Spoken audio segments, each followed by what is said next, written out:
You lose courage, but we don't want to give up.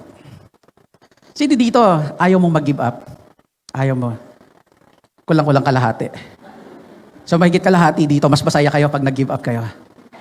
Sa totoo, ayaw nating mag-give up. Kahit anong challenge, ayaw nating mag-give up.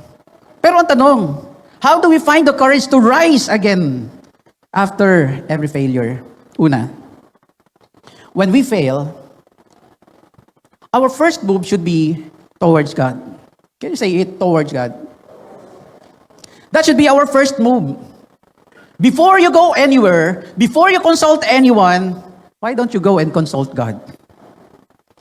Our first response should be to run to Him, not run away from Him. Nakakalungkot kasi may mga Kristiyanong ganun eh. May mga Kristiyanong ganun. Na, minsan may kukumustahin, oh bro, kumusta? Parang matagal tayo hindi nagkita. Hindi nga, pastor eh. Oh bakit? Eh kasi po may pinagdadaanan lang. What? May problema ka? Oh pastor, ayusin ko lang. Ano ayusin mo lang? Pag naayos ko po, babalik din ako. Hello? Alam nyo bang kayabangan yun? Sino ka para mag-ayos ng gusot mo? Alam mo bang mas gusto ng Diyos? Na kung meron kang pinagdadaanan, sa Kanya ka muna unang dumaan. At tumigil ka sa Kanya. Huwag mo siyang lampasan. Joshua chapter 7 verse 6. Then Joshua tore his clothes and fell to the earth on his face before the ark of the Lord until the evening. Ganito po sila mag-grieve, mag-repent, kapag meron silang pinananawagan sa Panginoon, they tore their clothes. Hindi ko alam kung paano winawasak yun eh. And then, they put on sackcloth, tapos maglalagay ng abo sa buhok, tapos magpapatira pa. And si Joshua, he chose to go in front of the Ark of the Covenant. You know why? Because during their time, the Ark of the Covenant signifies the very presence of God. Hindi lang si Joshua, together with the elders of Israel, and they put dust on their heads. They were expressing their great grief because of their defeat. Nakakatuwa lang na yung unang reaction ni Joshua is to run to God. He turned to God. Although, pag binasa nyo to, sa chapter 5, makikita mo yung prayer ni Joshua, punong-puno ng sama ng loob eh. Parang kinokompronta niya si God. Kasi nga hindi niya alam nangyari, bakit kami natalo? Paano na to, Lord? Siya sabi niya gano'n eh. Mapapalitaan ng mga Canaanites dito na natalo kami ng maliit na city ng Ai. Naku, lalakas ang loob ng mga yan. Pagtutulong-tulungan kami, yari kami, Lord. Paano na yung pangalan mo? Do you know that you can actually pour out your emotions before God? Gusto mo umiyak? Umiyak ka kay God. Gusto mo tumawa, tumawa ka. Huwag ka lang pakita sa ibang tao, baka isipin sira ulo mo. Galit ka? Alam mo ba, pwede mong ilabas yung galit kay God. Huwag mo lang siyang mumurahin, syempre. Pero yung sisig, bakit ako galit? Galit ako talaga. Gusto ko siyang patayan lang. Pag nakita ko siya, titirisin ko yan. But not my will, your will, Lord. Ganun si David eh. Si Joshua ganun eh. Lord, dismayado ako talaga. Hindi ko mapaniwalaan to. Hindi ko matanggap. Bakit kami natalo? Paano na yan, Lord?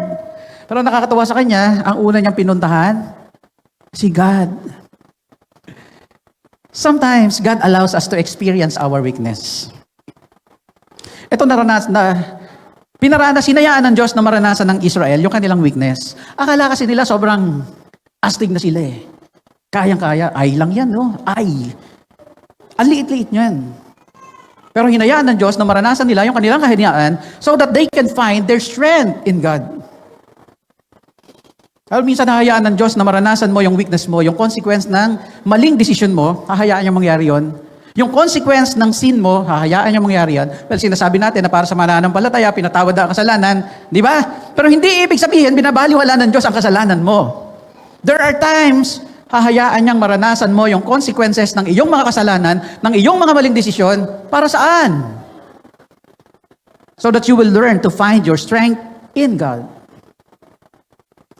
Kaya pag nandun ka sa mga ganong sitwasyon, una mong gawin, kapatid, before ka mag-panic, you pray. Kaya sabihin mo sa katabi mo, you pray. Yes, let's pray. Hindi yung inuuna mo mag-rant sa social media. Kasi meron naman dyan, akala mo kung sino. Mga ganon, nag-rant ka sa social media. Ba't hindi mo na lang isumbong kay God? Si Kenneth kasi, Lord eh. Kausap ko lang kanina eh. Akala ko, ayos-ayos ang usap namin eh. Ba't di mo na lang kay God sabihin? Yung social media, walang magagawa sa'yo yun. Paguguluhin lang nun ang sitwasyon mo. Blind item ka pa. Just talk to God. Run to Him. And before you blame yourself, or before you blame someone, tanungin mo muna yung Diyos, Panginoon, ano po ba ang gusto mong matutunan ko sa sitwasyon na to? Kasi alam mo, hindi hinahayaan ng Diyos na yung mga mahihirap na sitwasyon ay dadaan lang sa'yo. Meron siyang dahilan. Malimit, meron siyang itinuturo.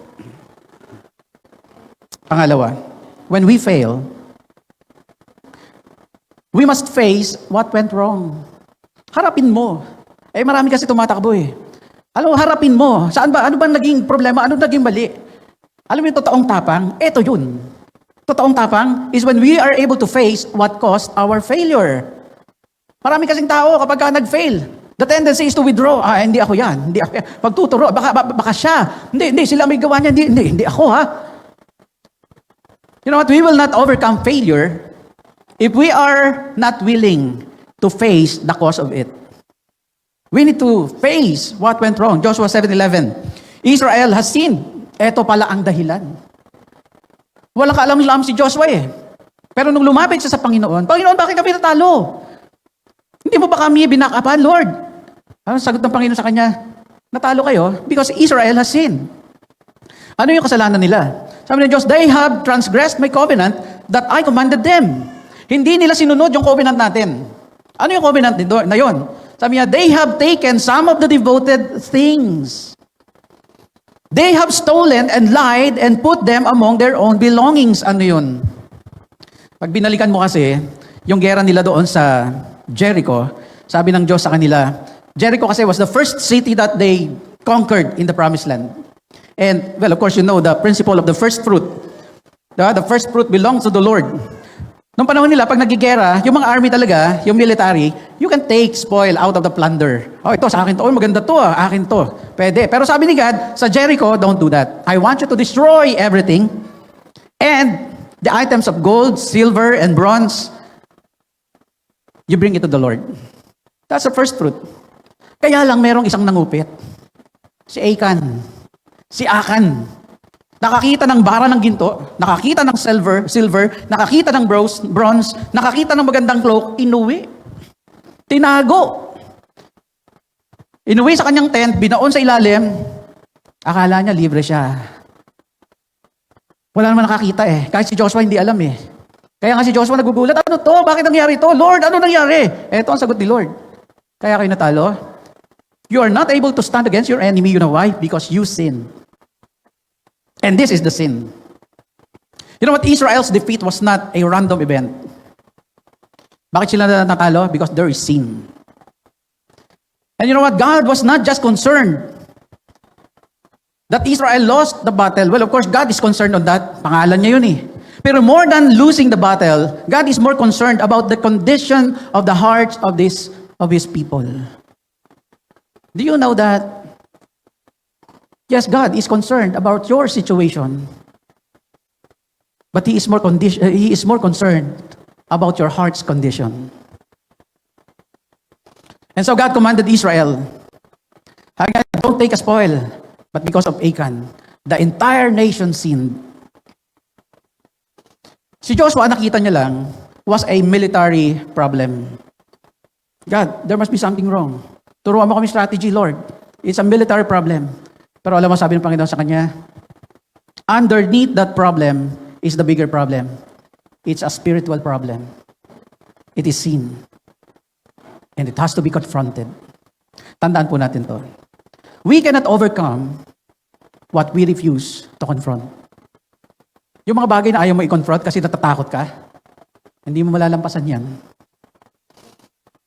Hindi ko alam kung iba sa atin dito, you're going through some financial difficulty. Probably yung iba sa atin, you are going through a relational struggle, some family issues. Pero naitanong mo na ba sa Diyos? Panginoon, meron bang Ano ba yung bagay na dapat kong matutunan dito? At ano yung bagay na kailangan kong i-confront dito? Financial problem lang talaga kaya ito, Lord. Mahalaga po na nagtatanong tayo ng ganito. You know why? Kasi malimit, pag tayo nananalangin, ang gusto mo lang, i-fix ni God kung ano yung situation mo. Malimit. At malimit din, ayaw mong i-confront niya kung ano yung deeper issue. Kaya matuto tayong magsisi kung kailangan nating magsisi. Matuto tayong maglagay ng reparation. Pagkaroon ng restitution, kung kailangan ng restitution. Matuto tayong magpatawad kung kailangan magpatawad. Kasi ang nais ng Diyos, maging maayos ang ating mga puso. Panghuli, when we fall, let us lean on God and rise again. Pwede ba sabihin mo sa katabi mo, rise again. We need to rise again. Failure may bring us down. Pwede kang pabagsakin yan. Pero kahit pabagsakin yan, kahit bumagsak ka, we can learn from it. And when you learn from it, have a greater dependence on God. Sabi sa Joshua 8:1, yung binasa natin. And the Lord said to Joshua, do not fear, do not be dismayed. Take all the fighting men with you and arise, go to Ai. See, I have given into your hand the king of Ai and his people, his city and his land. Ako inisip ko kasi yung mga spy, they trusted so much on their assessment. Ay, maliit lang na city yan. Kayang-kaya yan. They trusted so much on their strength. They trusted so much on their number kasi marami sila eh. Sabi nila yung Ai was only around a few thousands. 10, 12. Eh yung Israel, millions. Kayang-kaya yan. And siguro, probably Joshua leaned so much on their previous victory at Jericho. Siguro lang naman. Ako, iniisip ko lang yon, hindi kasi nakasulat yun eh. But in chapter 7, pag binalikan mo kasi yung chapter 7, there was no indication that Joshua consulted the Lord before going against Ai. Basta na lang siya nagpadala ng spy. Sige na, tingnan nyo na. And what happened? They lost. But this time, Joshua gets his strategy from the Lord. He consulted the Lord. This time, nung naranasan niya yung defeat. This time, they don't presume. This time, they obey. You know what? I believe that one of the greatest lessons of failure is this. Failure should make us more dependent on God and not more afraid of trying again. Marami kasing tao kapag dumanas ng defeat. Alam mo yung defeat? Yung failure. Failure lang naman talaga yon kapag wala ka natutunan. Failure lang talaga yon kapag nanatili ka dun. Pero kung yung failure mo ay meron kang bagay na natutunan, alam mo yung failure na yon, magiging another stepping stone mo lang yan papunta dun sa victory mo. Failure should make us more dependent on God. And there is a big difference between confidence in God and confidence in ourselves. Minsan kasi kung confidence lang, it's good to have confidence, pero asan ang confidence mo? Sigat ba yon? O confidence mo sa sarili mong lakas? Minsan kasi yung mga bagay na lagi mong ginagawa, it becomes a routine at nasasanay ka na, and so you become confident in doing it on your own. Siguro si Joshua nakita niya, dali-dali lang naman pala makapaggera. Sisigaw ka lang! I believe Israel became so confident because of their previous victory. And God taught them a lesson. Our confidence should be on God. Sometimes, failure teaches us a dependence on God that success never could. Alam mo, minsan, may mga bagay na matututunan ka out of your defeat, out of your failure, rather than from victory. So, iniisip ko nga, palitan ko na yung pangalan natin eh. Gawin ko ng Defeat Christian Fellowship. Atin pa ba kayo? And you know what? Sometimes our greatest spiritual maturity, sometimes our maturity comes not from victories, but from lessons learned out of failure. Failures, quote-unquote, defeats, falls, they are part of life. Because God wants us to learn how to fight. He wants us to learn to depend on Him as we fight. So next time mga kapatid, marami pa tayong sasakupin. Marami pa. But the next time you fight, don't fight the same way. If pride caused the fall, this time, fight with humility. If isolation contributed to the fall, kasi yung iba lalayo na lang ako. Magpapasensya na lang ako para hindi kami mag-away. Hindi ko siya kasasabayan. Okay naman yun, pero ang ginawa mo, lumayo ka, hindi mo kinausap. Alam mo, ginawa mo, in-isolate mo lang. Naayos ba? Hindi rin. Naipon lang. If lack of prayer contributed to the fall, this time, fight with bended knees. Pray unto the Lord. If you've been praying, if you've been fighting out of your own wisdom, quote unquote, ignoring the word of God, this time, fight with the scripture. Hear from the Lord. Hear from the Lord.